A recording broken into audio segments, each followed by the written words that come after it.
ക്രിസ്തുയേശുവിൽ നിങ്ങൾക്ക് ഏവർക്കും സ്നേഹവന്ദനം. ഒരു പ്രാവശ്യം കൂടെ നിങ്ങളോട് ദൈവത്തിൻ്റെ വചനം സംസാരിക്കുവാനായിട്ട് ലഭിച്ച അവസരത്തിനായി ദൈവത്തിന് നന്ദി കരേറ്റുന്നു. നിങ്ങൾ ഞങ്ങളെ ശ്രദ്ധിക്കുന്നതിൽ വളരെ സന്തോഷത്തോടെ ദൈവത്തിന് സ്തോത്രം ചെയ്യുകയും നിങ്ങളോട് ഹൃദയംഗമായിട്ടുള്ള നന്ദി അറിയിക്കുകയും ചെയ്യുന്നു. തുടർച്ചയായിട്ട് ദൈവത്തിൻ്റെ വചനം നമ്മൾ ഈ നാളുകളിൽ ചിന്തിക്കുകയും പഠിക്കുകയും ചെയ്യുമ്പോൾ ധാരാളം അനുഗ്രഹിക്കപ്പെട്ട പഴയ നിയമ സത്യങ്ങൾ പുതിയ നിയമത്തിൽ നമുക്ക് ദൈവം വെളിപ്പെടുത്തി തന്നിരിക്കുന്നത് നമ്മുടെ ആത്മാവിൽ അത് ഏറ്റവും സന്തോഷകരമായി മാറും. അതുമാത്രമല്ല, നമ്മുടെ ആത്മാവിൽ അത് വളർച്ചയായി മാറുവാൻ, കട്ടിയായിട്ടുള്ള ആഹാരം കഴിക്കുവാൻ ആത്മാവിൽ നമുക്ക് ഒരുക്കമുള്ളവരാകാം. അതുകൊണ്ട് ഈ ദിവസങ്ങൾ നിങ്ങൾ വളരെ പ്രാർത്ഥിക്കണം. ദൈവമേ, ഈ വചനത്തിൻ്റെ പൊരുളൊക്കെ മനസ്സിലാക്കുവാൻ കൃപ തരണമേ എന്ന് നമുക്ക് ദൈവത്തോട് പ്രാർത്ഥിക്കാം. നിശ്ചയമായും അങ്ങനെ പ്രാർത്ഥിച്ചാൽ ദൈവം നമ്മുടെ ഹൃദയത്തിലെ ആഗ്രഹങ്ങളെ സാധിപ്പിക്കുന്ന നല്ല ദൈവമാണ്. അതുകൊണ്ട് ഈ നാളുകൾ നിങ്ങളുടെ വിലയേറിയ പ്രാർത്ഥനയോടുകൂടെയുള്ള ശ്രദ്ധയെ ഞാൻ ക്ഷണിക്കുന്നു. നമ്മൾ പഴയ നിയമ പെരുന്നാളുകളെക്കുറിച്ച് നമ്മൾ ചിന്തിക്കുകയായിരുന്നു. 7 ഫീസ്റ്റ്സ് ആണ് ദൈവം കൽപ്പിച്ചു കൊടുത്തത്. ആ പെരുന്നാളുകൾ ദൈവം നൽകിയതിൻ്റെ ഉദ്ദേശത്തെ സംബന്ധിച്ച് നമ്മൾ പ്രധാനമായി 2 കാര്യങ്ങൾ ചിന്തിക്കുകയുണ്ടായി. ദൈവം അത് അവർക്ക് ഒരു ഓർമ്മയ്ക്കായിട്ട് കൊടുത്തുവെങ്കിൽ നമുക്കത് പ്രവചനപരമായി ദൈവം ചെയ്ത ഒരു കാര്യമായിരുന്നു എന്ന് നമ്മൾ ചിന്തിക്കുകയുണ്ടായി. നമ്മൾ ഇന്ന് അതിൻ്റെ അടുത്തതായിട്ട് ഈ പെരുന്നാളുകൾ എന്നുള്ള വിഷയത്തിലേക്ക് കിടക്കുന്നതിന് മുൻപേ തന്നെ നമുക്ക് ദിവ്യ പുസ്തകം 23-ാം അധ്യായത്തിൻ്റെ 4-ാം വാക്യത്തിൽ നമുക്ക് കാണുവാനായിട്ട് കഴിയുന്നത് ഒരു ശബത്തിനെ സംബന്ധിച്ച് പറഞ്ഞാണ് അവിടെ തുടങ്ങുന്നത്. അതത് കാലത്ത് വിശുദ്ധ സഭായോഗം വിളിച്ചു കൊട്ടേണ്ടുന്ന യഹോവയുടെ ഉത്സവങ്ങളാവിത് എന്ന് 4-ാം വാക്യത്തിലാണ് പറയുന്നത്. 4-ാം വാക്യത്തിൽ ഈ ഉത്സവങ്ങളെ സംബന്ധിച്ച് പറയുന്നതിന് മുൻപേ ശബത്തിനെ കുറിച്ച് പറഞ്ഞിരിക്കുന്നത് കാണുവാനായിട്ട് കഴിയും. എന്തുകൊണ്ടാണ് ദൈവം ഇപ്രകാരം ശബത്തിന് വളരെ മുൻതൂക്കം കൊടുത്ത് പറഞ്ഞത്? നമ്മൾ സാധാരണയായിട്ട് ശബത്ത് എന്ന് കേൾക്കുമ്പോൾ തന്നെ നമ്മുടെ ഹൃദയത്തിൽ ഈ വിഷയത്തെ സംബന്ധിച്ച് പല ആളുകളുടെ നടുവിലും തെറ്റായ ധാരണകളും പഠിപ്പിക്കലുകളും ഒക്കെ ഉണ്ട്. എന്നാൽ നമ്മൾ ദൈവവചനം പൊതുവായി പരിശോധിക്കുമ്പോൾ മനസ്സിലാക്കാൻ കഴിയുന്നത് ദൈവം എന്തുകൊണ്ട് ശബത്തിന് ഇപ്രകാരമുള്ള പ്രാധാന്യം കൊടുത്തിരുന്നു എന്നുള്ളത് നമ്മൾ വചനം കൂടുതൽ മനസ്സിലാക്കുമ്പോൾ നമുക്ക് കാര്യങ്ങൾ വളരെ വ്യക്തമായി ദൈവം പറഞ്ഞിരുന്ന പല കാര്യങ്ങളും ശബത്തിന് അമിതമായ പ്രാധാന്യം കൊടുക്കേണ്ട കാര്യമില്ല. എന്നാൽ ദൈവത്തിൻ്റെ അത് പറഞ്ഞതിൻ്റെ ഉദ്ദേശശുദ്ധി നമുക്ക് മനസ്സിലാകും എന്നാണ് ഞാൻ പറഞ്ഞത്. 10 കൽപ്പന ദൈവം കൊടുത്തപ്പോഴും അതിനകത്ത് ദൈവം ശബത്ത് പറഞ്ഞിരുന്നു. അതുപോലെ തന്നെ നമ്മൾ തുടർന്ന് വായിക്കുമ്പോൾ ശബത്തിൻ്റെ പ്രാധാന്യത്തെ സംബന്ധിച്ച് ദൈവവചനത്തിൽ നമുക്ക് മനസ്സിലാക്കുവാനായിട്ട് കഴിയുന്നു. ഇവിടെ ഇതാ 4-ാം വാക്യത്തിലേക്ക് വരുമ്പോൾ ഉത്സവങ്ങളെ സംബന്ധിച്ചാണ് പറയുന്നത്. എങ്കിലും 3-ാം വാക്യത്തിൽ ശബത്ത് പറഞ്ഞിരിക്കുന്നത് കാണുവാൻ കഴിയും. എന്തുകൊണ്ടാണ് ഇപ്രകാരം ശബത്തിന് ദൈവം പ്രാധാന്യം കൊടുത്തിരിക്കുന്നത്? ഒരു വിധത്തിൽ പറഞ്ഞാൽ വേദപുസ്തകം ആരംഭിക്കുന്നത് തന്നെ ഒരു ശബത്തോടുകൂടെയാണ്, അഥവാ ഒരു സ്വസ്ഥതയോടുകൂടെയാണ്. ദൈവം 7-ാം ദിവസം സ്വസ്ഥനായി തൻ്റെ പ്രവൃത്തിയിൽ നിന്നെല്ലാം, തൻ്റെ സൃഷ്ടിയിൽ നിന്നെല്ലാം, തൻ്റെ പ്രവൃത്തികളിൽ നിന്നെല്ലാം നിവർത്തനായി സ്വസ്ഥത അനുഭവിച്ച ഒരു സ്വസ്ഥതയുടെ കാര്യം പറഞ്ഞുകൊണ്ടാണ് ദൈവം വേദപുസ്തകം ആരംഭിച്ചിരിക്കുന്നത്. ഇനി അവസാനിക്കുന്നതോ വേദപുസ്തകം വെളിപ്പാട് പുസ്തകത്തിൽ അവസാനിക്കുന്നത് എല്ലാ വിധത്തിലും ഒരു സ്വസ്ഥതയുടെ അഥവാ ഒരു ശബത്തിൻ്റെ അനുഭവം പറഞ്ഞാണ്. അങ്ങനെയാണെങ്കിൽ നമുക്ക് ശബത്തിൻ്റെ പ്രാധാന്യത്തെക്കുറിച്ച് ഒന്ന് ചിന്തിച്ച് ഈ വിഷയത്തിലേക്ക് വരാം എന്നത്രയും ഞാൻ ആഗ്രഹിക്കുന്നത്. ദൈവം ആവർത്തന പുസ്തകം 5-ാം അധ്യായം 15-ാം വാക്യത്തിൽ ശബത്ത് ആചരിക്കണം എന്ന് ദൈവം പറയുവാൻ കാരണം അവർ മിസ്രയീം വിട്ടതിൻ്റെ ഓർമ്മയായിട്ട് അവ ചെയ്യുവാനായിട്ട് പറഞ്ഞു. അപ്പോൾ അവരെ മിസ്രൈം വിട്ടു പോകുന്നതിൻ്റെ ഓർമ്മ നിലനിൽക്കണമെന്നുണ്ടെങ്കിൽ ഓരോ ആഴ്ച തോറും അവർ ഈ ശബത്ത് ആചരിക്കണം. അഥവാ ശബത്ത് ആചരിക്കുമ്പോൾ എന്താണ് സംഭവിക്കുന്നത്? ദൈവം അവരെ വിടുവിച്ച കാര്യം ദൈവത്തിന് സന്നിധിയിൽ വന്ന് ഓർക്കുകയും ദൈവത്തിന് അവർ നന്ദി കരയറ്റുകയും ചെയ്യുന്ന അനുഭവമാണ്. അതുകൊണ്ട് ആമേൻ, ആവർത്തന പുസ്തകം 5-ാം അധ്യായം 15-ാം വാക്യം വായിക്കുമ്പോൾ ദൈവം അവരോട് പറയുന്നു, നിങ്ങൾ മിസ്രൈം വിട്ടു പോകുന്നതിൻ്റെ ഓർമ്മയുണ്ടായിരിക്കണം എന്ന് ദൈവം കൽപ്പിക്കുകയുണ്ടായി. അതുമാത്രമല്ല, ദൈവം മനുഷ്യൻ പാപം ചെയ്തപ്പോൾ ശബത്തിൻ്റെ അനുഭവം മാറിപ്പോകുകയുണ്ടായി. അഥവാ ആ സ്വസ്ഥത അവന് നഷ്ടപ്പെടുകയുണ്ടായി. ശബത്ത് എന്ന വാക്കുകൊണ്ട് തന്നെ സ്വസ്ഥത എന്നാണ് അതിൻ്റെ അർത്ഥം. അപ്പോൾ ശബത്ത് എന്ന് പറയുമ്പോൾ തന്നെ ആ ദൈവത്തിൻ്റെ സ്വസ്ഥതയും നഷ്ടപ്പെട്ടു, മനുഷ്യരുടെ സ്വസ്ഥതയും നഷ്ടപ്പെട്ടു. ദൈവത്തിൻ്റെ 7-ാം ദിവസം മനുഷ്യൻ്റെ 1-ാം ദിവസമായിരുന്നു എന്ന് നമുക്ക് പഠിക്കാൻ കഴിയും. അങ്ങനെയായിരുന്നെങ്കിൽ മനുഷ്യൻ്റെ ഏറ്റവും ആദ്യത്തെ തുടക്കം തന്നെ സ്വസ്ഥതയോടുകൂടിയുള്ള തുടക്കമായിരുന്നു. എന്നാൽ പാപം ചെയ്തു കഴിഞ്ഞപ്പോൾ അതെല്ലാം തകിടം മറിഞ്ഞു. ഒരു വിധത്തിൽ പറഞ്ഞാൽ ദൈവത്തിൻ്റെ സ്വസ്ഥതയ്ക്കും ഭംഗം വരുന്നു എന്ന് നമുക്ക് പറയാം. എന്താ കാരണം? താൻ ഏറ്റവും അധികം ഫെലോഷിപ്പ് ഉണ്ടാകുവാനായി, കൂട്ടായ്മ ഉണ്ടാകുവാനായി സൃഷ്ടിച്ച മനുഷ്യനിതാ അവൻ പാപം ചെയ്ത് അവൻ്റെ സ്വസ്ഥത നഷ്ടപ്പെട്ടിരിക്കുന്നു. അപ്പോൾ മനുഷ്യൻ്റെ സ്വസ്ഥത നഷ്ടപ്പെടുമ്പോൾ ദൈവത്തിൻ്റെയും കൂടെ സ്വസ്ഥത നഷ്ടപ്പെടുന്നു എന്നുള്ള കാര്യം നാം മറന്നു പോകരുത്. പലപ്പോഴും ആളുകൾ വിചാരിക്കും ദൈവത്തിൻ്റെ സ്വസ്ഥതയ്ക്ക് യാതൊരു ഭംഗവുമില്ല, മനുഷ്യർ പാപം ചെയ്തതിൻ്റെ ഫലമായിട്ട് മനുഷ്യർക്കാണ് സ്വസ്ഥതയ്ക്ക് ഭംഗം വരുന്നതെന്ന് ചിന്തിക്കും. അല്ല, സ്നേഹവാനായ ദൈവത്തിന് അതിലും ഉപരിയായിട്ടുള്ള സ്വസ്ഥതയ്ക്ക് ഭംഗം വന്നിരിക്കുന്നു. മനുഷ്യൻ്റെ സ്വസ്ഥതയ്ക്ക് ശേഷം മാത്രമേ ദൈവത്തിന്, ആ പിതാവിന് സ്വസ്ഥനായിരിക്കാൻ കഴിയുള്ളൂ. അതുകൊണ്ട് ദൈവത്തിന് മനുഷ്യരോടുകൂടെയുള്ള കൂടാരം വെളിപ്പാട് പുസ്തകം 21-ാം അധ്യായത്തിൽ പ്രതിപാദിച്ചിരിക്കുന്ന ആ കാര്യം നടക്കുന്നത് വരെ ദൈവത്തിൻ്റെ സ്വസ്ഥതയ്ക്ക് ഇന്ന് ഭംഗം വന്നിരിക്കുന്നു എന്നുള്ള കാര്യം നമ്മൾ ഓർത്തിരിക്കുക.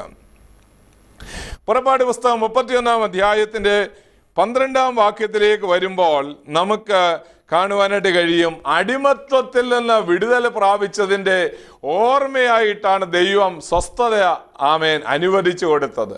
ദൈവവചന പ്രകാരം ഹല്ലേലൂയ, ആ ഭാഗത്ത് തന്നെ വീണ്ടും നമുക്ക് കാണുവാൻ കഴിയുന്ന മറ്റൊരു വസ്തുത, ശുദ്ധീകരിക്കപ്പെടണമെന്നുണ്ടെങ്കിൽ ശബത്ത് അനുഭവം വേണം എന്നുള്ളത്. 7-ാം ദിവസത്തെ നിങ്ങൾ എനിക്കായി വിശുദ്ധീകരിക്കുക എന്ന് പറഞ്ഞിരിക്കുന്നു. അതായത് ദൈവം 7-ാം ദിവസത്തെ ശുദ്ധീകരിച്ചതുപോലെ, അഥവാ ശുദ്ധീകരിക്കുക എന്ന് പറയുമ്പോൾ സെറ്റ് അപ്പാർട്ട് എന്നുള്ള മീനിങ് ആണ് വരുന്നത്. അതിനുവേണ്ടി വേർതിരിക്കുക എന്നുള്ള മീനിങ് ആണ് വരുന്നത്. അതുകൊണ്ട് ദൈവം ഈ വിധത്തിൽ സ്വസ്ഥത വരുത്തണമെന്നുണ്ടെങ്കിൽ ഹല്ലേലൂയ ശുദ്ധീകരിക്കപ്പെടേണ്ടതായിട്ടിരിക്കുന്നു. ആ ദിവസത്തെ ദൈവം തനിക്കായിട്ട് വേർതിരിക്കാനായി മനുഷ്യരോട് പറയുമ്പോൾ ആ ശുദ്ധീകരണം കൂടാതെ ദൈവത്തെ ആർക്കും ആരാധിക്കുവാനായി, കാണുവാനായിട്ട് കഴിയില്ല എന്നുള്ള കാര്യം നമ്മൾ ഓർത്തിരിക്കുക. യെശയ്യാപ്രവചനം 56-ാം അധ്യായത്തിലേക്ക് വരുമ്പോൾ അതിൻ്റെ 2-4 വാക്യങ്ങൾ വായിക്കുമ്പോൾ അവിടെ ശബത്തിനെ അശുദ്ധമാക്കാതെ പാപങ്ങൾ ഏറ്റുപറയാനുള്ള നല്ല ഒരു അവസരമായിട്ട് ദൈവത്തിൻ്റെ വചനത്തിൽ നമുക്ക് കാണുവാനായിട്ട് കഴിയുന്നു. യെരമ്യാ പ്രവചനം 17-ാം അധ്യായത്തിൻ്റെ 21-ാം വാക്യത്തിലേക്ക് വരുമ്പോൾ അവിടെയും ദൈവം ശബത്തിൻ്റെ പ്രാധാന്യത്തെക്കുറിച്ച് പ്രവാചകനിൽ കൂടെ അറിയിക്കുന്നത് നമുക്ക് കാണുവാനായിട്ട് കഴിയും. 17-ാം അധ്യായത്തിൻ്റെ 21-ാമത്തെ വാക്യം, യഹോവ ഇപ്രകാരം അരുളി ചെയ്യുന്നു, സൂക്ഷിച്ചു കൊള്ളുവിൻ, ശബത്ത് നാളിൽ യാതൊരു ചുമടും ചുമന്ന് യെരൂശലേമിന്റെ വാതിലുകളിൽ കൂടെ അകത്ത് കൊണ്ടുവര അരുത് എന്ന് ദൈവം പറയുക. എന്ന് പറഞ്ഞാൽ ശബത്ത് നാളിൽ പോലും അവർ ജോലി ചെയ്യുന്ന ആളുകളായിട്ട് മാറി. ആഴ്ചയിലെ ഒരു ദിവസം ദൈവത്തിന് വേണ്ടി വേർതിരിച്ച് ദൈവത്തെ ആരാധിച്ച് ദൈവിക കാര്യങ്ങൾക്ക് കൂടുതൽ പ്രാധാന്യം കൊടുത്ത് അങ്ങനെ ആയിരിക്കണമെന്ന് ദൈവം പറഞ്ഞപ്പോൾ, ഒരു വിധത്തിൽ പറഞ്ഞാൽ ശബത്ത് നാള് എന്ന് പറയുന്നത് മനുഷ്യന്റെ ആദ്യത്തെ ദിവസമാണ്. അത്ര പ്രാധാന്യമുള്ളത് കൊണ്ടാണ് ദൈവം അത് ആചരിക്കുവാനായിട്ട് ദൈവം അവരോട് പറഞ്ഞത്. എന്നാൽ അവർ വിട്ടിട്ട് കൂടുതൽ ഹല്ലേലൂയ പണമുണ്ടാക്കുവാനായിട്ടോ കൂടുതൽ നേടുവാനായിട്ടോ ആളുകൾ പരിശ്രമിച്ചതിൻ്റെ ഫലമായിട്ട് എന്ത് സംഭവിച്ചു? അവരെ ശബത്ത് നാളിൽ പോലും ജോലി ചെയ്യുന്നവരായി മാറി. ദൈവം പ്രവാചകനിൽ കൂടെ പറയുകയാണ്, നിങ്ങളിതിനെ സൂക്ഷിച്ചു കൊള്ളണം. ദൈവം പല കാര്യങ്ങളും കണ്ടില്ല എന്ന് നമ്മൾ വിചാരിക്കും. നമുക്കാണ് ഭോഷത്വം പറ്റുന്നത്. പലപ്പോഴും ദൈവത്തെ നമ്മൾ ഭോഷരാക്കുമ്പോൾ നമ്മൾ അറിയുന്നില്ല, നമ്മൾ അതിനേക്കാൾ വലിയ ഭോഷത്വമാണ് ചെയ്യുന്നത്. പലപ്പോഴും ദൈവിക കാര്യങ്ങളിൽ ശുഷ്കാന്തി ഇല്ലാത്തവരായി ദൈവിക കാര്യങ്ങളിൽ ഹല്ലേലൂയ ദൈവം പറഞ്ഞിരുന്ന കൽപ്പനയെ ലംഘനം ചെയ്യുമ്പോൾ നമ്മൾ വിചാരിക്കും നമ്മുടെ ഭാഗത്ത് നമ്മൾ ദൈവത്തെ തോൽപ്പിച്ചു അല്ലെങ്കിൽ നമ്മൾ ജയിച്ചു എന്ന് വിചാരിക്കും. പക്ഷേ ദൈവം പറയുന്നു, സൂക്ഷിച്ചു കൊള്ളുക. ദൈവം ഒരു വാണിംഗ് കൊടുക്കുകയായിരുന്നു. ശബത്ത് ദിവസത്തിലും ശബത്ത് വർഷത്തിലും ഒക്കെ അവർ വേല ചെയ്യുകയും ശബത്ത് വർഷത്തിൽ അവരുടെ നിലങ്ങൾ വെറുതെ ഇടാതെ ആ നിലങ്ങളെല്ലാം കൃഷി ചെയ്യുകയൊക്കെ ചെയ്യുമ്പോൾ 490 വർഷക്കാലത്തോളം അവരങ്ങനെ ചെയ്യുമ്പോൾ സ്വർഗത്തിൻ്റെ ഡയറിയിൽ ദൈവം അതെല്ലാം കുറിച്ചു വയ്ക്കുകയായിരുന്നു. ഇവർ ഇത്ര വർഷം ശബത്ത് ആചരിച്ചില്ല, ഇത്ര ദിവസം ശബത്ത് ആചരിച്ചില്ല, ദൈവം പറഞ്ഞത് അനുസരിച്ചില്ല, ദൈവത്തിൻ്റെ കൽപ്പനകൾ അനുസരിച്ചില്ല എന്നുള്ളത് ദൈവം നോട്ട് ചെയ്തു വെക്കുകയായിരുന്നു. ഇന്നും ദൈവം പറഞ്ഞിരിക്കുന്ന കൽപ്പനകൾ അനുസരിക്കാതെ നമ്മൾ മുമ്പോട്ട് പോയാൽ സ്വർഗത്തിലെ കണക്ക് ദൈവം ലോകത്തിലുള്ള മനുഷ്യനെ ഡീൽ ചെയ്യുന്ന കാര്യമല്ല ഞാൻ പറയുന്നത്. ഒരു ദൈവവൈതലാണെങ്കിൽ, നീ ഒരു ദൈവത്തിൻ്റെ വൈതലാണെങ്കിൽ ദൈവത്തിന് കൊടുക്കേണ്ട സമയം നമ്മൾ കൊടുത്തിരിക്കണം, ദൈവത്തിന് കൊടുക്കേണ്ട ദശാംശം ദൈവത്തിന് കൊടുത്തിരിക്കണം, ദൈവത്തിന് കൊടുക്കേണ്ട ഓഹരി ദൈവത്തിന് കൊടുത്തിരിക്കണം, ദൈവത്തിന് കൊടുക്കേണ്ട വഴിപാട് ദൈവസന്നിധിയിൽ അർപ്പിച്ചിരിക്കണം. ആമേൻ. വഴിപാട് യാഗവും എല്ലാം ദൈവം ശ്രദ്ധിച്ച് നോക്കിക്കൊണ്ടിരിക്കുകയാണ്. പലപ്പോഴും നമ്മൾ വിചാരിക്കും ദൈവമൊന്നും കണ്ടില്ല എന്ന് വിചാരിക്കുക. എന്നാൽ ദൈവത്തിൻ്റെ ആത്മാവ് ഇത് വളരെ വ്യക്തമായി നമ്മളോട് പറയുന്നു, ഹല്ലേലൂയ, ദൈവം പറഞ്ഞത് അക്ഷരം പ്രതി അനുസരിക്കുക, ശബത്ത് നാളിനെ ശുദ്ധീകരിക്കുവാൻ ഓർക്ക എന്ന് ദൈവം പറഞ്ഞ കൽപ്പന 10 കൽപ്പനയിൽ തന്നതായതുകൊണ്ട് മാത്രമല്ല, ദൈവത്തിന് നമ്മളിൽ സ്വസ്ഥത ദൈവം ആഗ്രഹിക്കുന്നു. നെഹമ്യാവിൻ്റെ പുസ്തകം 13-ാം അധ്യായത്തിലേക്ക് വരുമ്പോൾ അതിൻ്റെ 15 മുതലുള്ള വാക്യങ്ങളിൽ വായിക്കുമ്പോൾ അവിടെ കാണുവാനായിട്ട് കഴിയുന്നു, ഇതുപോലെ ശബത്ത് നാളിൽ ദൈവം പറഞ്ഞ കൽപ്പനകൾ അനുസരിക്കാതെ അവര് മുമ്പോട്ട് പോയതിൻ്റെ ഫലമായിട്ട് നെഹമ്യാവ് ആ പട്ടണത്തിൻ്റെ മതിലുകളെല്ലാം പണിത് ഭംഗിയാക്കിയെങ്കിലും അവരോട് വളരെ കർശനമായി ദൈവദാസൻ പറഞ്ഞ ഒരു കാര്യം നമുക്കവിടെ കാണുവാനായിട്ട് കഴിയുന്നുണ്ട്. നെഹമ്യാവിൻ്റെ പുസ്തകം 13-ാം അധ്യായം അതിൻ്റെ 15-ാം വാക്യം മുതൽ അവിടെ ഇങ്ങനെ വായിക്കുന്നു, ആ കാലത്ത് യഹൂദായിൽ ചിലർ ശബത്തിൽ മുന്തിരിച്ചക്ക ചവിട്ടുന്നതും കറ്റ കൊണ്ടുവരുന്നതും കഴുതപ്പുറത്ത് ചുമട് കയറ്റുന്നതും ശബത്തിൽ വീഞ്ഞ്, മുന്തിരിപ്പഴം, അത്തിപ്പഴം മുതലായ ചുമടെല്ലാം യെരുശലേമിലേക്ക് ചുമന്നും കൊണ്ട് വരുന്നതും കണ്ടു. അവർ ഭക്ഷണ സാധനം വിൽക്കുന്ന ദിവസത്തിൽ ഞാൻ അവരെ പ്രബോധിപ്പിച്ചു. ദൈവത്തിൻ്റെ ദാസനായ നെഹമ്യാവിൻ്റെ ഹൃദയത്തിൽ വലിയ വേദന ഉളവായി. എന്താണ് കാരണം? ദൈവം തന്നെ ഹല്ലേലൂയ ഭരമേൽപ്പിച്ച ഒരു വലിയ കാര്യം ചെയ്തു തീർത്തിട്ടും ദൈവിക കൽപ്പനകൾ ചെയ്യാൻ മടിയുള്ളവരായി ശബത്ത് നാളിൽ പോലും കച്ചവടം നടത്തി ലാഭം ഉണ്ടാക്കുവാനായിട്ട് പരിശ്രമിച്ചു കൊണ്ടിരുന്ന ആളുകളെ ദൈവം കണ്ടുകൊണ്ട് ഹല്ലേലൂയ ദൈവദാസനിൽ കൂടെ ദൈവം അവരെ പ്രബോധിപ്പിക്കുകയാണ്. ദൈവം അത്ര സ്നേഹവാനായ ദൈവമാണെന്ന് നോക്കിക്കേ. ഞാൻ പലപ്പോഴും ഓർക്കാറുണ്ട്, ദൈവത്തിന് നമ്മളോടുള്ള കരുണയും സ്നേഹവും നിമിത്തമാണ് നമ്മൾ നശിച്ചു പോകാതിരിക്കുന്നത്. ദൈവത്തിന് മഹാകരുണ നിമിത്തമാണ് നമ്മൾ ഹല്ലേലൂയ പലപ്പോഴും രക്ഷപ്പെട്ടു പോകുന്നത്. ദൈവം ഇവിടെ പ്രബോധിപ്പിക്കുകയാണ് ചെയ്യുന്നത്. ദൈവം പെട്ടെന്ന് അവരെ ശിക്ഷിക്കുന്നില്ല. ദൈവം നമ്മളോട് കാണിക്കുന്ന കരുണയ്ക്ക് നമ്മൾ എത്രമാത്രം ദൈവത്തോട് നന്ദിയുള്ളവരാകണം. അതുകൊണ്ട് ദൈവത്തിൻ്റെ ആഗ്രഹം നമ്മൾ സ്വസ്ഥതയുള്ളവരായിരിക്കണം. നമ്മൾ ലൂക്കസിന്റെ സുവിശേഷം 11-ാം അധ്യായത്തിലേക്ക് വരുമ്പോൾ അതിൻ്റെ 46-ാം വാക്യത്തിലേക്ക് വരുമ്പോൾ അവിടെ കർത്താവ് പറഞ്ഞ ഒരു കാര്യം വളരെ ശ്രദ്ധേയമായ കാര്യമാണ്. 46-ാം വാക്യം വായിക്കുന്നത് ഇങ്ങനെയാണ്, ന്യായശാസ്ത്രിമാരായ നിങ്ങൾക്ക് അയ്യോ കഷ്ടം, എടുപ്പാൻ പ്രയാസമുള്ള ചുമടുകളെ നിങ്ങൾ മനുഷ്യരെ കൊണ്ട് ചുമപ്പിക്കുന്നു, നിങ്ങൾ ഒരു വിരൽ കൊണ്ട് പോലും ആ ചുമടുകളെ തൊടുന്നില്ല, നിങ്ങൾക്ക് അയ്യോ കഷ്ടം. നിങ്ങൾ പ്രവാചകന്മാരെ കല്ലറകളെ പണിയുന്നു, നിങ്ങളുടെ പിതാക്കന്മാർ അവരെ കൊന്നു. ഇതിനാൽ നിങ്ങളുടെ പിതാക്കന്മാരുടെ പ്രവൃത്തികൾ നിങ്ങൾ സാക്ഷികളാകുകയും സമ്മതിക്കുകയും ചെയ്യുന്നു. സ്തോത്രം.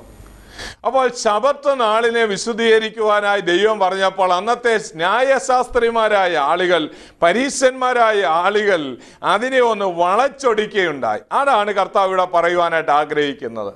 ദൈവം ഒരു ശബത്ത് കൊടുത്തപ്പോൾ എന്തായിരുന്നു ദൈവത്തിൻ്റെ ആഗ്രഹം?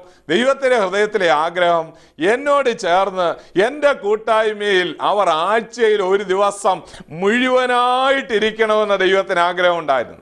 അതുകൊണ്ടാണ് മനുഷ്യനെ സൃഷ്ടിച്ചപ്പോൾ തന്നെ ദൈവത്തിൻ്റെ ആ സ്വസ്ഥതയുള്ള ആദ്യത്തെ ദിവസം അവന് നൽകിയത്. നമുക്കറിയാം, ലോകത്തുള്ള മറ്റേത് ജീവജാലങ്ങളെ സൃഷ്ടിച്ചതിൻ്റെയും ഏറ്റവും അവസാനത്തിലാണ് ദൈവം മനുഷ്യനെ സൃഷ്ടിക്കുന്നത്.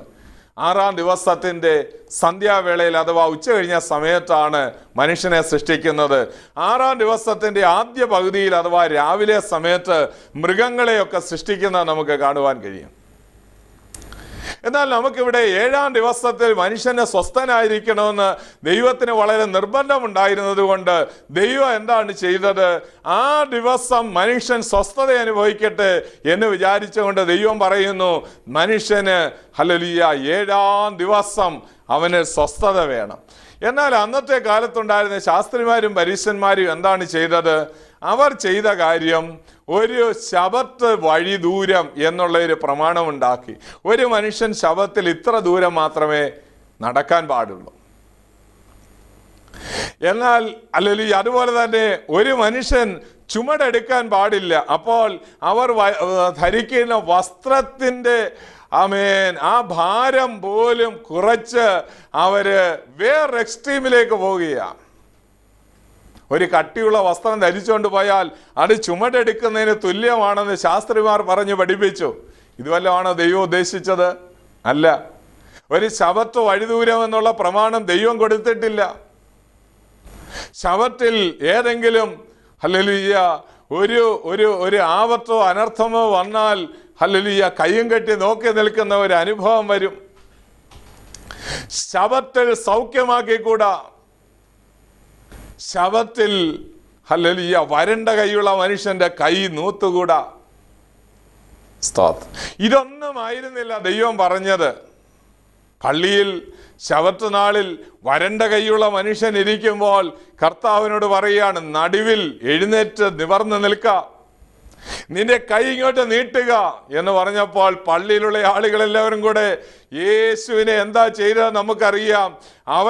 അവനിൽ അമർഷം ഉണ്ടാകുകയാണ്. അവർക്കാർക്കും ചിന്തിക്കാൻ കഴിയുന്ന കാര്യമല്ലായിരുന്നു. ശബത്തിൽ ഒരുത്തൻ്റെ കൈ വലിച്ച് നോക്കുക, ശബത്തിൽ സൗഖ്യമാക്കുക. പ്രിയമുള്ളവരെ, യേശു ചെയ്തതെല്ലാം ഇതിനെ ബ്രേക്ക് ചെയ്യായിരുന്നു. പല ട്രഡീഷൻസ് അവരുണ്ടാക്കി വെച്ചെങ്കിലും അതെല്ലാം ബ്രേക്ക് ചെയ്യുകയായിരുന്നു യേശു ചെയ്തത്. ഇന്നും ആവശ്യമില്ലാത്ത എത്രയോ കാര്യങ്ങൾ നമ്മുടെ ഇടയിലൊക്കെ സാത്താൻ ഉണ്ടാക്കി വെച്ചിട്ടുണ്ട്. എന്നാൽ യേശുവിൻ്റെ ആത്മാവുള്ള എല്ലാവർക്കും അതിനെയൊക്കെ ബ്രേക്ക് ചെയ്യാനായിട്ട് കഴിയും. ഞങ്ങളുടെ പാരമ്പര്യം ഇങ്ങനെ അനുവദിക്കുന്നില്ല എന്ന് പറയുമ്പോൾ അതിൻ്റെ മുകളിൽ നിന്നുകൊണ്ട് യേശു പല കാര്യങ്ങൾ മനുഷ്യനോട് കരുണ കാണിക്കുന്നു. കർത്താവ് പറഞ്ഞു, യാഗത്തിലല്ല കരുണയിലത്രേ ദൈവം പ്രസാദിക്കുന്നത് എന്നുള്ളത് നിങ്ങൾ പഠിക്കണം. അതുകൊണ്ട് ദൈവത്തിൻ്റെ വചനം നമ്മോട് പറയുന്നു, ശബത്തിനെ പറഞ്ഞാണ് ദൈവം ഈ ഉത്സവങ്ങളിലേക്ക് അത് പ്രവേശിക്കുന്ന, അഥവാ മനുഷ്യൻ്റെ ഒരു സ്വസ്ഥത ദൈവം പറഞ്ഞിരിക്കുന്നു.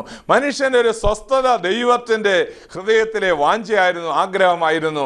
നമ്മൾ എബ്രായ ലേഖനം വായിക്കുമ്പോൾ 4-ാം അധ്യായത്തിലേക്ക് വരുമ്പോൾ അവിടെ 2 സ്വസ്ഥതയെക്കുറിച്ച് പറഞ്ഞിട്ടുണ്ട്. ഒന്നാമത്തെ സ്വസ്ഥത എന്താണ്? ഒന്നാമത്തെ സ്വസ്ഥത അവിടെ പറയുന്നത്, നാം ഒരു സ്വസ്ഥതയിൽ പ്രവേശിച്ചിരിക്കുന്നു എന്നാണ്. നാം ആ സ്വസ്ഥതയിൽ പ്രവേശിച്ചിരിക്കുന്നു. അതായത് നമുക്കെല്ലാവർക്കും യേശു തരുന്ന ഒരു സ്വസ്ഥതയുണ്ട്. മത്തായി 11:28 പറയുന്നു, അധ്വാനിക്കുന്നവരും ഭാരം ചുമക്കുന്ന ഏവരുമായുള്ളവർ എല്ലാവരും എൻ്റെ അടുക്കൽ വരുവിൻ, എന്നാൽ നിങ്ങളുടെ ആത്മാക്കൾക്ക് ആശ്വാസം കണ്ടെത്തും, അഥവാ സ്വസ്ഥത ലഭിക്കും എന്ന് കർത്താവ് പറഞ്ഞു. എന്നാൽ ആ സ്വസ്ഥതയ്ക്ക് ശേഷം വേറെ ഒരു സ്വസ്ഥതയിലേക്ക് പ്രവേശിക്കേണ്ടവരാണ് നാം എന്ന് 4-ാം അധ്യായത്തിൽ തന്നെ പറഞ്ഞിരിക്കുന്നത്. എബ്രായ ലേഖനം 4-ാം അധ്യായത്തിൽ അവിടെ കാണുന്നത് നാം അവൻ്റെ സ്വസ്ഥതയിൽ പ്രവേശിച്ചു എന്നാണ്. 11-ാം വാക്യത്തിൽ ഇങ്ങനെ പറയുന്നു, നാം ആമേൻ ഒരു സ്വസ്ഥതയിൽ പ്രവേശിക്കേണ്ടവരാണ്. അതുകൊണ്ട് അതിനുവേണ്ടി നമ്മൾ ഉത്സാഹിക്കണം എന്ന് പറഞ്ഞിരിക്കുന്നു. Let us therefore strive to enter എന്ന് പറഞ്ഞിരിക്കുന്നു. നമ്മൾ അതിനകത്ത് പ്രവേശിക്കുവാനായിട്ട് ഒന്ന് ഉത്സാഹിക്കണമെന്ന് ദൈവം പറയുകയാണ് ദൈവവചനത്തിലൂടെ. നമ്മളൊരു സ്വസ്ഥതയിൽ പ്രവേശിച്ചു എന്ന് പറഞ്ഞിട്ട് നമ്മളൊരു ശവത്തിലാണ് ഇപ്പോൾ ആയിരിക്കുന്നതെന്ന് പറഞ്ഞിട്ട് ഇനി വേറൊരു ശവത്തിനെ കുറിച്ച് പറഞ്ഞിരിക്കുന്നു. യോശുവ അവർക്ക് സ്വസ്ഥത വരുത്തിയിരുന്നു എങ്കിൽ വേറെ സ്വസ്ഥതയിൽ കുറിച്ച് അവിടെ പറയുകയില്ലായിരുന്നു. അവർ എൻ്റെ സ്വസ്ഥതയിൽ പ്രവേശിക്കുകയില്ല എന്ന് ഞാൻ സത്യം ചെയ്തു എന്നവിടെ ദൈവം പറയുമ്പോൾ ദൈവം എന്താണ് ആഗ്രഹിച്ചത്? വേറൊരു സ്വസ്ഥതയുണ്ട്, അത് നിത്യമായ സ്വസ്ഥതയാണ്. ഇവിടെ ലോകത്തിൽ നമുക്ക് തരുന്ന ഈ രക്ഷിക്കപ്പെട്ട സകല ആളുകൾക്കും, വീണ്ടും ജനം പ്രാപിച്ച സകല ആളുകൾക്കും അന്തരാത്മാവിൽ അനുഭവിക്കാൻ കഴിയുന്ന ദൈവിക കൂട്ടായ്മയിലുള്ള ഒരു സ്വസ്ഥത, ഒരു ശബത്തുണ്ട്. എന്നാൽ അതിനുപരിയായി നമ്മൾ നിത്യകോടാനുകോടി യുഗങ്ങൾ കർത്താവിനോടുകൂടെ വസിക്കുന്ന ഒരു സ്വസ്ഥതയുണ്ട്. നമ്മൾ വെളിപ്പാട് പുസ്തകം 14-ാം അധ്യായം വായിക്കുമ്പോൾ നമുക്ക് അവിടെ കാണുവാൻ കഴിയുന്നു, ഇന്നു മുതൽ ക്രിസ്തുവിൽ മരിക്കുന്ന മൃതന്മാർ ഭാഗ്യവാന്മാർ എന്ന് എഴുതുക, അവർ തങ്ങളുടെ പ്രയത്നങ്ങളിൽ നിന്ന് വിശ്രമിക്കേണ്ടതാകുന്നു. ദൈവത്തിന്റെ മക്കളെ, അതുകൊണ്ട് നമ്മൾ ഓർക്കേണ്ടത് നമുക്കൊരു സ്വസ്ഥത ദൈവം ശേഷിപ്പിച്ചിരിക്കുന്നു. ദൈവത്തിന്റെ സ്വസ്ഥതയിൽ പ്രവേശിക്കുവാൻ വേണ്ടി നമ്മളൊരു ഉത്സാഹം ചെയ്യണം. സ്ട്രൈവ് ടു എൻ്റർ എന്നാണ് പറഞ്ഞിരിക്കുന്നത്. നമ്മളൊന്ന് അതിനുവേണ്ടി ഉത്സാഹിച്ചെങ്കിൽ മാത്രമേ നമുക്ക് ആ സ്വസ്ഥതയിൽ പ്രവേശിക്കുവാനായിട്ട് കഴിയത്തുള്ളൂ. ദൈവത്തിന്റെ ആത്മാവ് ഹല്ലേലൂയ ഒരു സ്വസ്ഥത നമുക്ക് വെച്ചിരിക്കുന്നു. ആ സ്വസ്ഥത എല്ലാവരും അനുഭവിക്കണം, ദൈവത്തിന് ആഗ്രഹമുണ്ട്. അതുകൊണ്ട് ഈ വചനങ്ങൾ അതിന് നിങ്ങൾക്ക് സഹായമായി തീരട്ടെ എന്ന് പ്രാർത്ഥിക്കുന്നു. തുടർന്ന് നമുക്ക് പ്രാർത്ഥനാ നേരത്തിലേക്ക് പോകാം. നിങ്ങളുടെ വിഷയങ്ങൾക്കായി ഞങ്ങൾ പ്രാർത്ഥിക്കാം.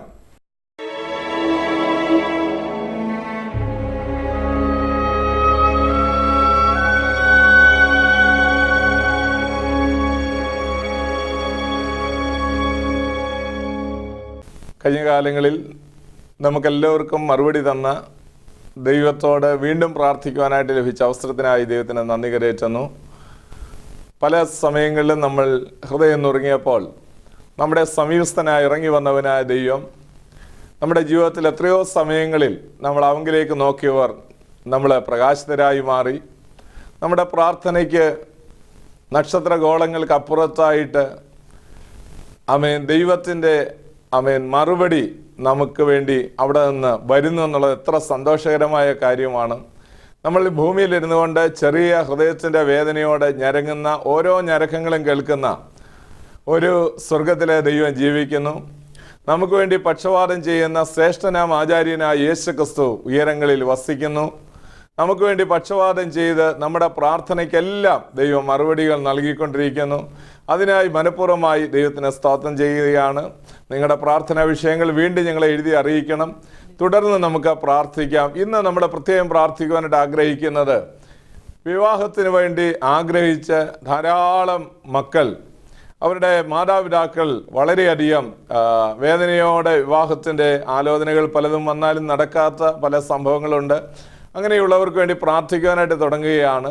പലവിധ തടസ്സങ്ങളാൽ വിവാഹങ്ങൾ മുടങ്ങിപ്പോകുന്ന ധാരാളം ആളുകളുണ്ട്. അവർക്കായി ഇന്ന് ആ പ്രാർത്ഥനാ നേരത്തിൽ നമ്മൾ പ്രാർത്ഥിക്കുകയാണ്. ദൈവത്തിൻ്റെ വലിയ കരം അതിനായി നീട്ടി പ്രവർത്തിക്കും. ഷീജ നമുക്ക് വേണ്ടി പ്രാർത്ഥിക്കും. നമുക്ക് ഒന്നിച്ച് ആ വിഷയത്തിൽ ഐക്യമത്യപ്പെടാം. ദൈവത്തിൻ്റെ കരം ഈ ദിവസങ്ങളിൽ പ്രവർത്തിക്കുമെന്ന് വിശ്വസിച്ചുകൊണ്ട്, പ്രത്യേകിച്ച് അങ്ങനെയുള്ള ഭവനങ്ങളുള്ളവർ, നിങ്ങളുടെ തലകളെ വണക്കി, ഭാര്യയും ഭർത്താവും അടുത്തിരിക്കുന്നെങ്കിൽ നിങ്ങളുടെ കരങ്ങളെ കോർത്തു പിടിച്ച് ഞങ്ങളോടൊന്നിച്ച് ചേർന്ന് പ്രാർത്ഥിക്കാം. വാക്ക് പറഞ്ഞാൽ മാറാത്ത ദൈവമേ, ഒരുമിച്ച് കർത്താവേ ചില തടസ്സങ്ങൾ മാറിപ്പോകും അങ്ങയുടെ അടുക്കിലേക്ക് കടന്നു വരുന്നു.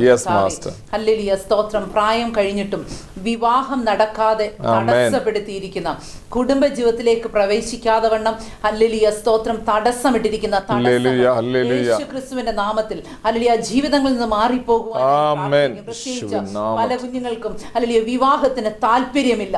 ഹല്ലേലൂയ സ്തോത്രം. മാതാപിതാക്കൾ മാതാപിതാക്കൾ ഹല്ലേലൂയ സ്തോത്രം പല വിവാഹങ്ങൾ കൊണ്ടുവന്നിട്ടും അത് നടക്കുന്നില്ല.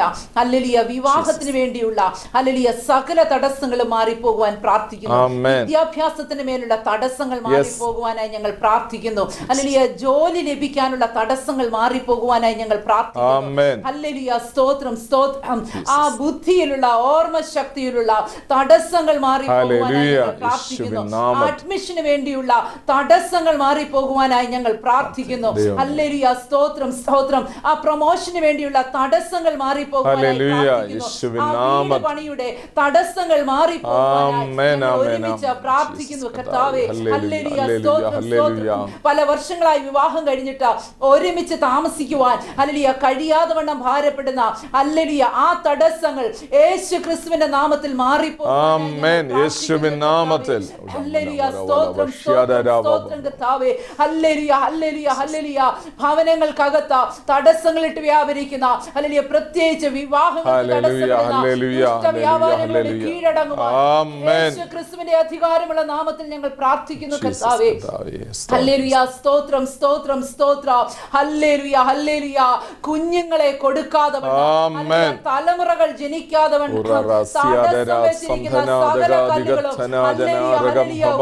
മാറുവാൻ യേശു ക്രിസ്തുവിന്റെ നാമത്തിൽ ഹല്ലേലൂയ കൽപ്പിച്ച് പ്രാർത്ഥിക്കുന്നു.